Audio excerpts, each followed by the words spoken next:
যে কতখানি মূল্য তা আমরা এই সাধারণ জগতের জীব মানুষ আমরা কিন্তু বুঝতে পারি না। এই জাগতিক জগতে দেখবে আগুনে হাত দিলে কি হয় মা? হাত পুড়ে যাবে, তাই না?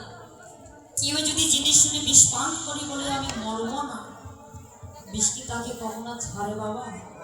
ছেড়ে দেয়? দেয় না। এই যে দেখো, এই 84 লক্ষ জনে ভাবনা করে এই সাধের মানব কুলের জন্ম পেয়ে যে আমিত্ব ধর্মে মেতে আছে, ভেবে দেখেন তো মা, এই আমিত্ব ধন তো বেশিক্ষণের জন্য নয়।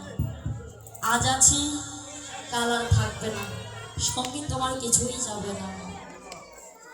শুধু যাবে কি, এই যে আজকে এখানে আমরা একসঙ্গে বসে ভক্ত সঙ্গ করছি, ভক্তের চরণের ধুলি এই হৃদয় অঙ্গে মাখিতেছি। এটাও একটা ভালো পারে না আমাদের পরিবার সম্ভব। তাই তো আমাদেরকে সৎসঙ্গ করতে হবে, ভক্ত সঙ্গ করতে হবে। কেননা শাস্ত্রে বললেন সদসঙ্গ সৎসঙ্গ সর্বশাস্ত্রে কয়, লবমাত্রের সাধুর সঙ্গে কৃষ্ণ প্রেম ভক্তি উদয় হয় বাবা। যদি কোনো ভক্তি ভগবানের পথে তার গতি হয়, তাহলে ওই যে এই সংসার বন্ধন হইতে মুক্তি পায়। আর একবার এই সংসার বন্ধন হইতে মুক্তি পেলে ওই ভক্ত আমার রাধা গোবিন্দের যুগল কৃপা দর্শন পায়নি। তাই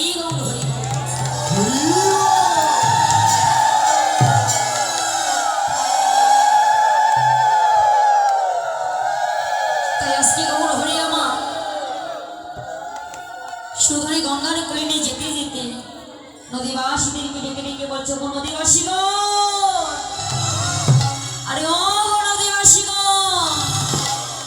বলি আই গো তোরা,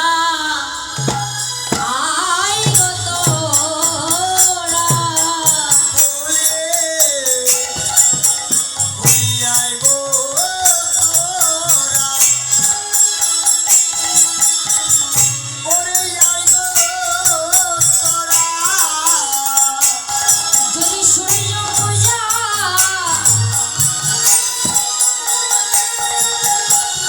বাসনা থাকে,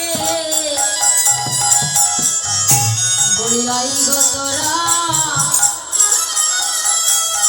আই গো তোরা, বলে সূর্য পূজা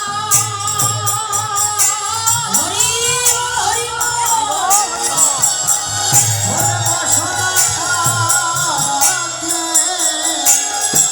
বলি আই গো তোরা,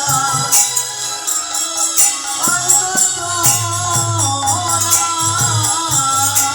যদি আমার গোবিন্দ বাবা বাসনা থাকে, তোরা যাবি রাগো, বড় রাগো, হরি বাসনা থাকে,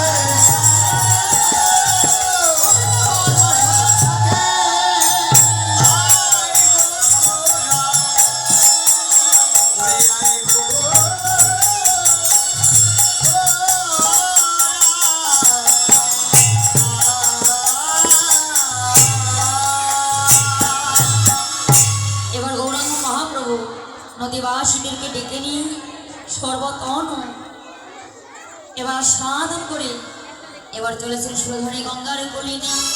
তবে কোন সময় মা যদি নহি মন বসনে অবৃত